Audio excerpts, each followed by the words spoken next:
প্রত্যেক স্ত্রীরা তার স্বামীকে একটা বুদ্ধি দিবেন, আপনার স্বামীর টাকাও বাড়বে, তার হায়াতেও বরকত হবে। চমৎকার একটি বিষয়, এটা অনেক মহিলারা জানে না। এই বুদ্ধিটা খালি দিয়ে দেখেন, রিজিকের টেনশন থেকে আপনাকে আল্লাহ উদ্ধার করে দিবেন। পারলে এটার উল্টা করে অনেক নারীরা, উল্টা করায় আরও ক্ষতি হয়ে যায়। আমি ক্ষতিটাও বলছি এবং বরকতটাও বলছি।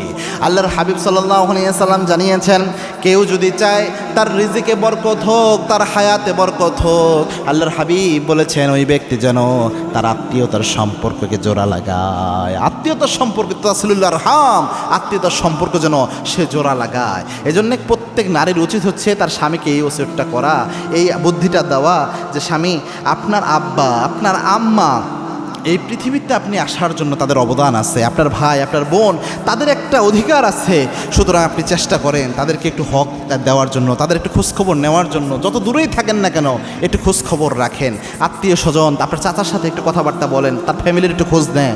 এরকম বুদ্ধি দিবেন মাঝে মাঝে, বলবেন যে তাদের সাথে একটু ভালো আচরণ করেন। যদি কোনো দেখা যায় যে একটু কথা কাটাকাটি হয়ে অনেক মারাত্মক অবস্থায় চলে গেছে, স্বামী অনেক রেগে আছে, যখন মাথা ঠান্ডা হবে যে দেখো, আর যাই হোক তারা তো তোমার আত্মীয়, ছোটোবেলায় তোমাকে আদর করেছে, তোমাকে কোলে রেখেছে, একটু সম্পর্কটা ঠিক করে নাও। অনেক মাখামাখি সম্পর্ক না করলেও মিনিমাম যেন সম্পর্ক নষ্ট না হয় এই ব্যবস্থা রাখো।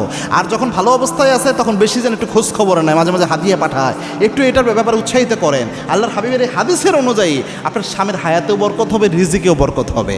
আর যদি এটা না করে উল্টাটা করেন, আল্লাহর হাবিব সাল্লাল্লাহু আলাইহি ওয়াসাল্লামের হাদিসের আলোকে জানা যায় যে আত্মীয়তার সম্পর্ক যারা নষ্ট করে ফেলে তারা জান্নাতে প্রবেশ করবে না। আরেক হাদিসে এরকম ইঙ্গিত পাওয়া যায়, তাদের রিজিকের বরকত আল্লাহ নষ্ট করে দেয়।